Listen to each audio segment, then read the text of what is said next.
This original WSRE presentation is made possible by viewers like you. Thank you. The healthcare executive who is changing the face of Pensacola, Quint Studer, on this edition of Conversations.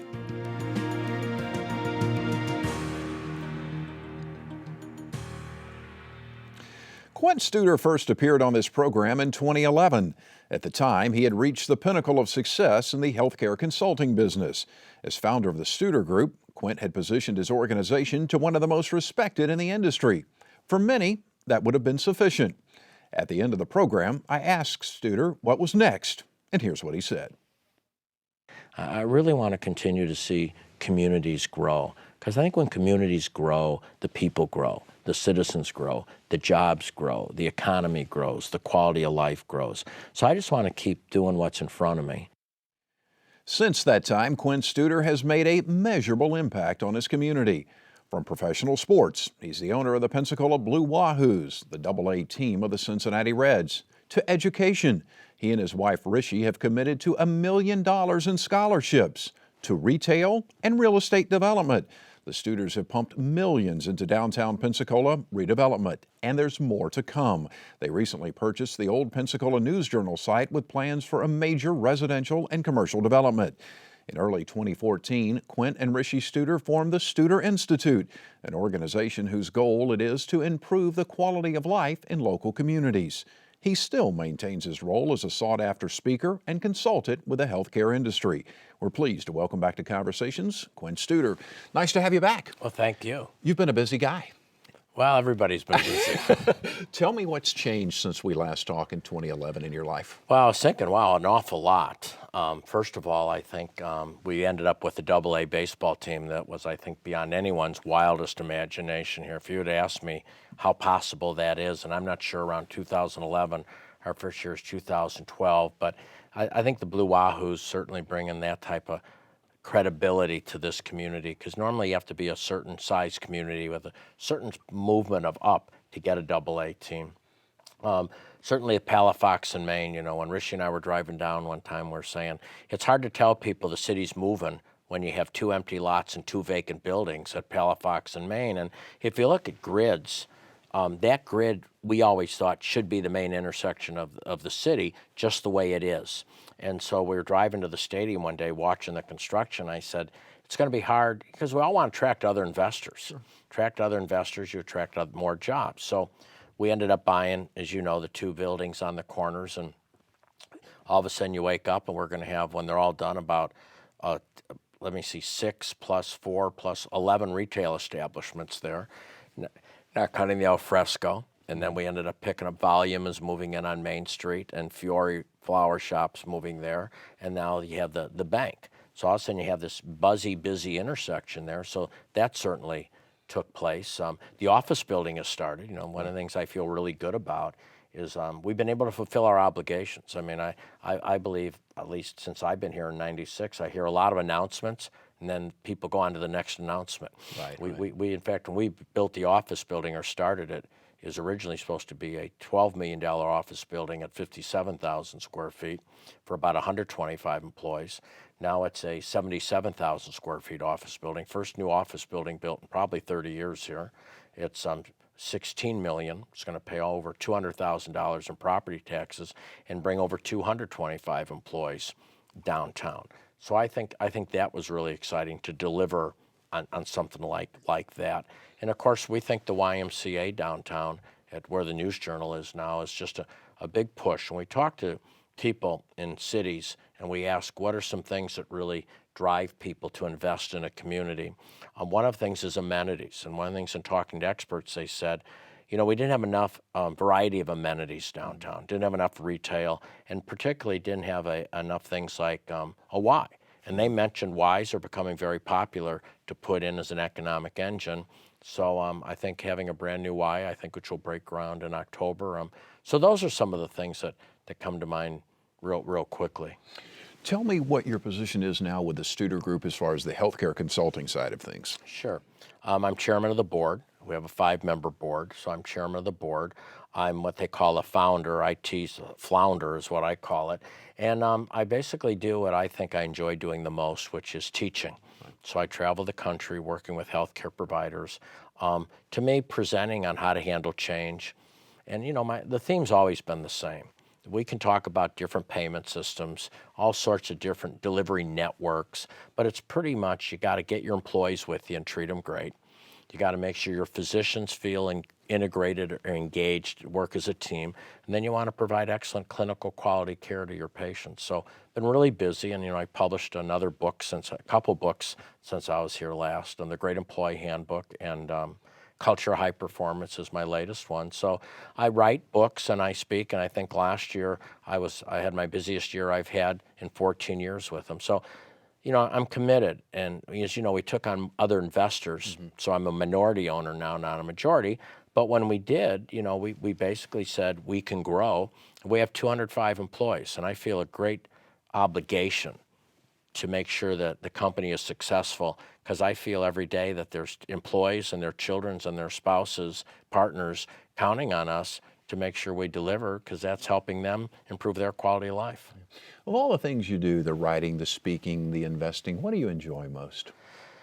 I enjoy speaking. I enjoy it a lot.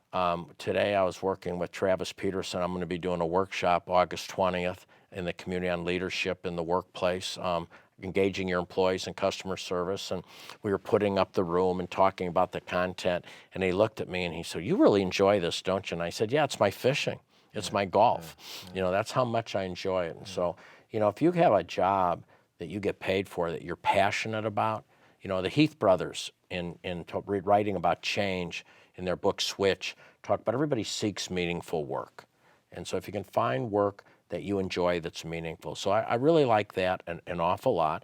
And then I like trying to move the city. I think it's a challenging city. I think God put me here because, you said you want a challenge, I'm going to throw you in Pensacola.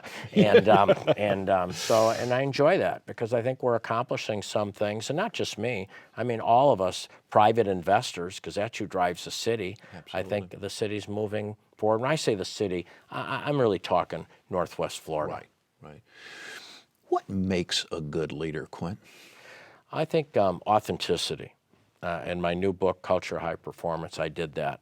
So I think people will follow somebody that feels authentic. I've seen wonderful speakers who've probably graduated from Toastmasters, and really they're Dale Carnegie, and they're great speakers. But if the people listening don't believe they really mean what they're saying, I remember I was in a hospital, and we're getting a reputation for treating employees well and customer service, and an executive from another healthcare provider came, and he's spending time with me, and he looked at me and said, "You really believe this stuff, don't you?" I thought you were just doing it for some other reason. Right. And so I think authenticity is really, really important.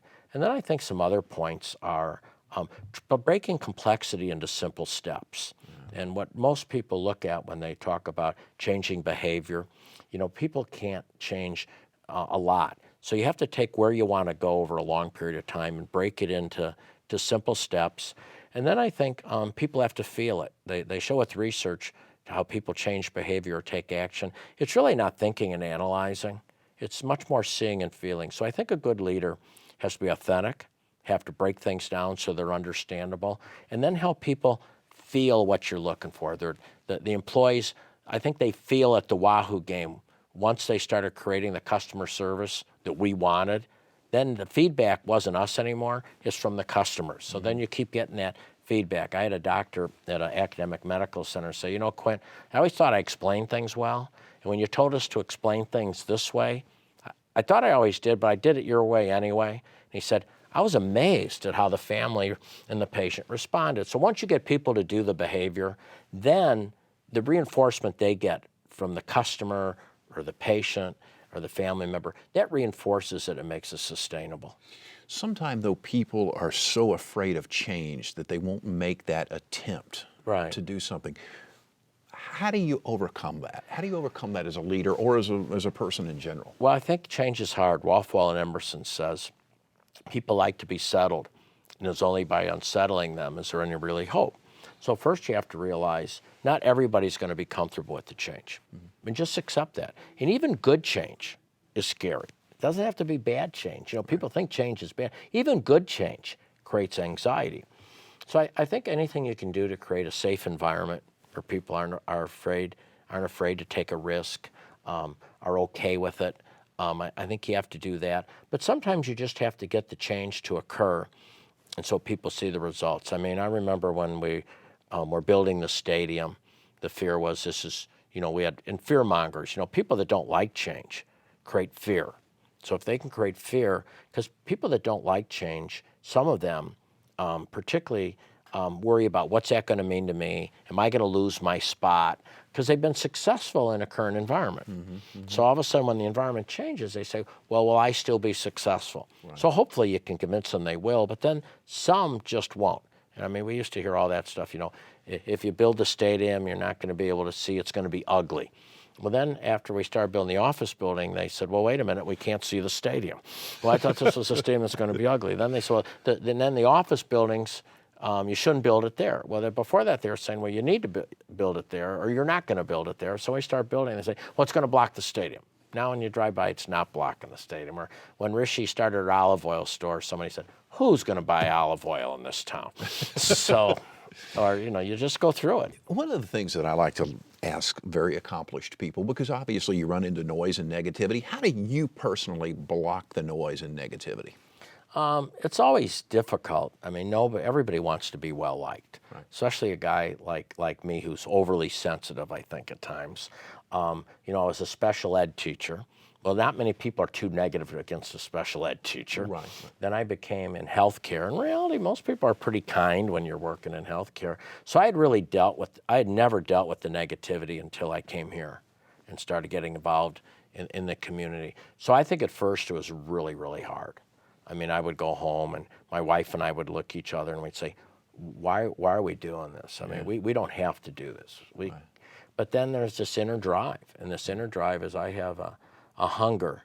When I taught special ed, it was to make children with special needs lives better. When I got into healthcare, it was to make people's lives better.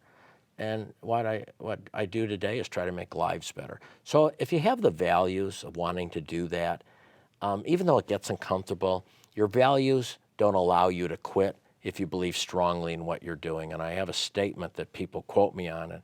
It says, if you see a problem and you have a solution, you have a human responsibility to share your solution or the solution. You did get a lot of pushback initially on the stadium and the Maritime Park. We get pushback even today. I don't think the why was a typical pushback. Right, but I'm just curious of what you thought that first baseball game in the new stadium. What were you feeling when all that had finally come together? I was really having a rough time believing it was really happening. Wake me up. Yeah. Because, you work so hard, so long. It's very difficult. And so, I almost was afraid to feel good, afraid to feel positive, because I was so afraid. I just was scared. Yeah. It was hard to believe it was really happening. One of the things that you recently launched into is something called the Studer Institute. What is it? Pardon? What is it? We're excited about that. I've been wanting to do that for a long, long time, but I just didn't have the funds to support something like that. And if you look at this, Studer Institute is basically a number of things. Now, it's one, to create a dashboard for the community. When you think about it, if you're ever driving down the street, you didn't have a speedometer, you don't know, am I going too fast, too slow? Now, you can look at other cars, but in cities, we don't live next to other cities that close, so that. If a person in a plane didn't have instruments, if a person in a ship didn't have longitude or latitude, if you go to the doctor and they didn't have a diagnostic. So what we really want to do is create a diagnostic tool for communities that could take 14 basic metrics, like you do in any business, and say, here are the 14 metrics that a city should look at to check their health. So we're trying to treat a community like a doctor treats a patient. So here's your vital signs, and how are you doing? And we're comparing it to like communities, like areas. So you can't say, well, it's because we're here, it's because we're in the South, because we're there. So as like as you can to try to get away from the denial that we call terminal uniqueness, we're different. So once we get the dashboard set up, then we can measure ourselves. And I think they call it bright lights. In some areas, we're going to be able to say, wow, we're doing pretty good over here. Let's look at why we're doing pretty good. I was in an organization recently. Their employee engagement went down, yet a couple areas went up. Well, instead of just saying everybody went down because of healthcare, we said, well, who are these people that went up? Let's learn from them. So we want to learn from bright spots. And then the other thing we want to do is truly, besides the dashboard, bring topics up for conversation and bring solutions. And it doesn't mean, hey, here's what we think you should do. But see, this seems to work in this community. You know, this seems to work over here. Let's do this. So we're talking about lecture series, summits, seminars. So we're really excited. You know, we're right now looking at wages. In 10 or 15 years ago, if you lived in Northwest Florida, you were making $1 an hour more than other people in Florida. Okay, today you're making 50 cents less. So in our community, we have dropped $1.50 per hour. So the average person is making $3,000 a year less here. That's $3,000 times 100 or so thousand people. That's a lot of dollars that's no longer in the community. So we're looking at wage index. We're looking at public education. We're looking at those types of things. So I'm very excited about it. And I think for us to have an institute, it's sort of like, you know, in big cities, whether it's the Brookings or the Hoover Institute, it's sort of Aspen Institute, sort of puts you on that map of a community that's not afraid to look at themselves. I want to come back to the Institute in just a second, but you brought something up. I'd be curious to know what you think. The income inequality discussion that's going on a national level right now. You're talking about being paid less here in Northwest Florida. What are your thoughts on that? Well, my thoughts are probably not going to be real popular with some people, but I think if you're a businessman and you can pay less at times, you might think it improves your margin because you're managing your labor costs. Our philosophy has always been different. We think engaging and keeping employees is vital. This year at the Blue Wahoos, it's a seasonal job, and 85% of our employees came back. Well, that leads to, and we don't pay minimum wage, we pay more than minimum wage, we give out bonuses. Well, that reduces our orientation cost, our training cost, even our supervisory cost, plus our customers are happy. So I think part of it is, and every individual owner has to hold up the mirror and say, well, wait a minute, I know I want to make a bigger margin, and is it really true by having lower labor cost I make a bigger margin? So I think they've lived that for so long you believe a myth. I don't think so. I think when you pay people well, you treat them well, yeah, your labor costs might be a little higher, but you save it on orientation costs, training costs, turnover costs, and you save it on having better customer service, which means retained clients. Absolutely. Going back to the Institute, what are some of the things that you're going to be doing that people will be able to see in the community? What are some of the initial things? Yeah, in about the third week of August, we're going to come out with a Studer Institute sort of insert magazine, but out of paper, and we're going to get that to about 100,000 people in this area, and they're going to be able to look and see a dashboard. They're going to say, okay, how are we doing? And then it's going to have arrows. Are we moving up? Are we moving down? Now, you can move up but still be behind where you want to be, but it's better to be moving up. Sure. You can be down and still be ahead of where you want to be, but at least it's an indicator. Well, we got to go up. For example, if we're losing population, that's not good. Right. Because that means people aren't moving here, they're not staying here, and those are tax dollars. And you know, you have fixed costs, whether how many people are here. So they'll be able to see a dashboard. And then they'll be able to look at topics that we're digging into. So, and we're not going to just touch a topic and then, you know, I think sometimes with the media cutting so many costs, you sort of know if you look bad, if you put your head down and shut up, in 2 weeks there'll be another story that'll knock you off. Right. We want to stay on some topics. So everything we look at in economic indicators here comes back to education. Yeah. And I know it's long term, but it comes back to education. So we're digging a lot into public education. And we're digging into wage index for the first one. Then we might dig into, you know, are we losing talent or aren't we losing talent? So we're going to ask ourselves tough questions. So early on, what people are going to see is the dashboard, and they're going to probably see us gear in wages and education to start off with. You've hired some very credible and respected and successful journalists to be a part of this. Yes. Tell me more. Well, James Collins, in his book Good to Great, says you hire the who and they'll figure out the what. So, you know, Shannon Nickinson, I just think is a great journalist, Northwestern School of Journalism. And when she became available, we grabbed her right away. And we sort of said, well, that's pretty good. That's really nice. And then Randy Hammer, who, you know, was when he was here, the News Journal almost won 2 Pulitzer Prizes. We're in the final 3, had gone to Louisville and gone to Asheville. He actually had me come up and do a talk in Asheville. We stayed close. So when he left and came back to this area, I met with him. And again, this guy could have probably gotten a lot of money somewhere else, but he believed so much in making this community better, we bring in Randy Hammer.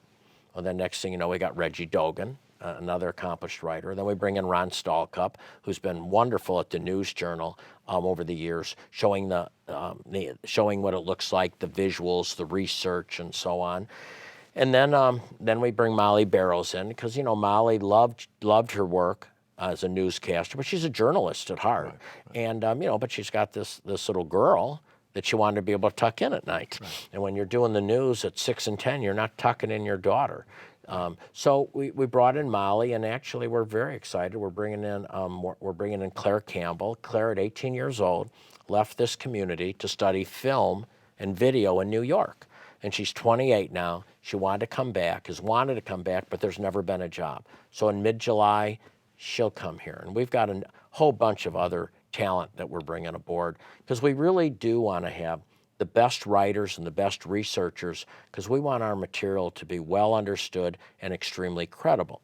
And today with media where you got to crank out a different story every day, right. We're not going to do that.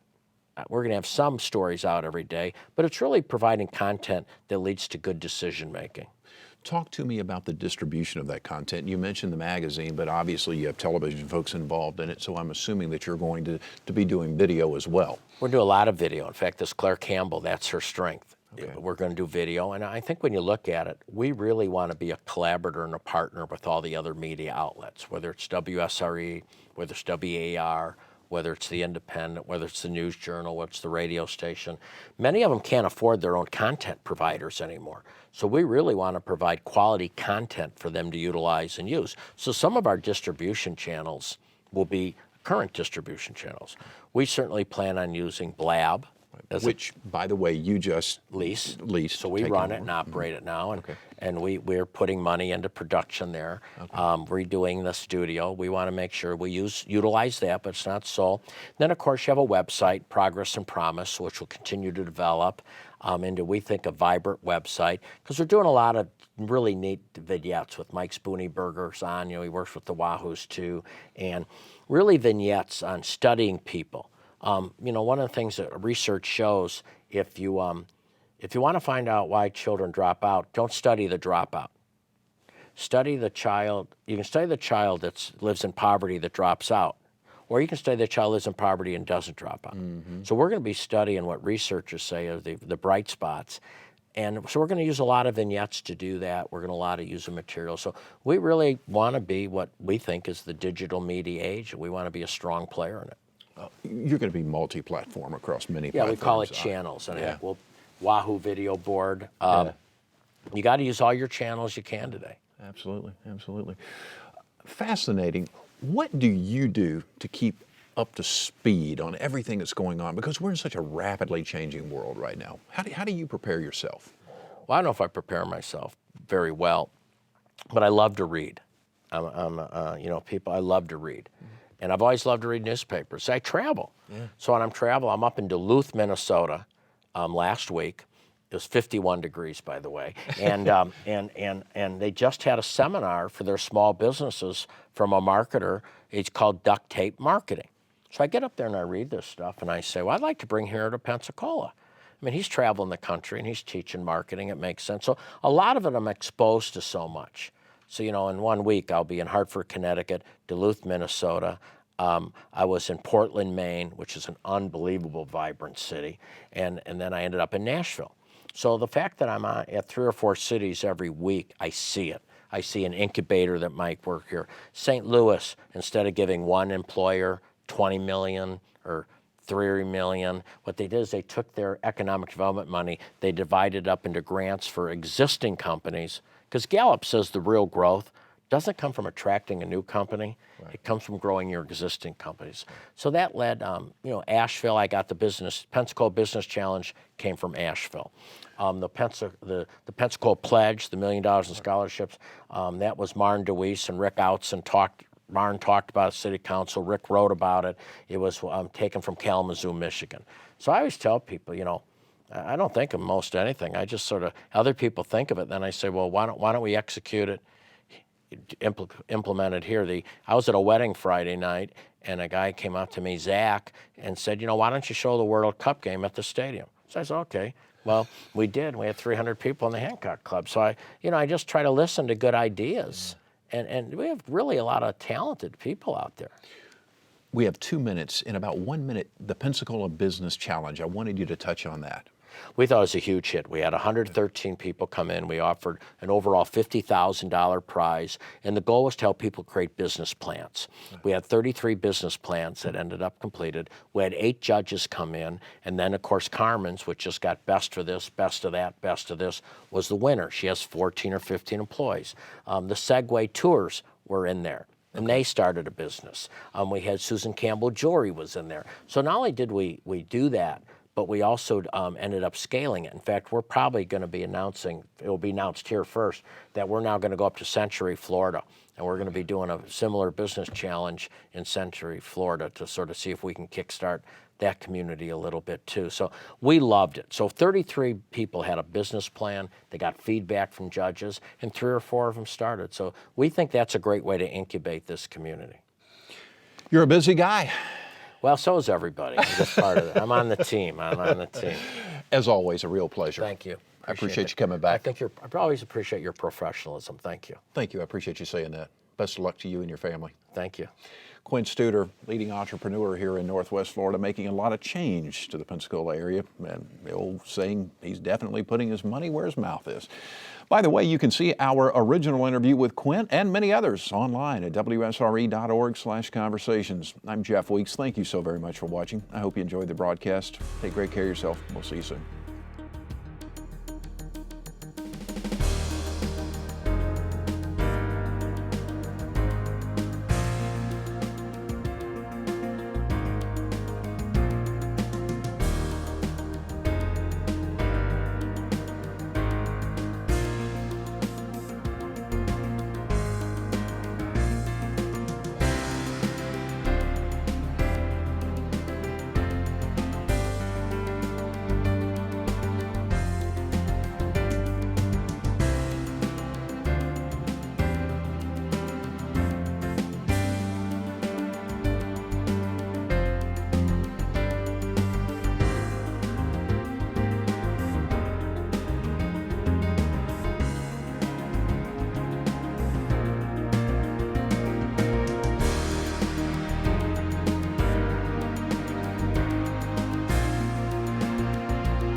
Support for this program is provided in part by these corporate sponsors.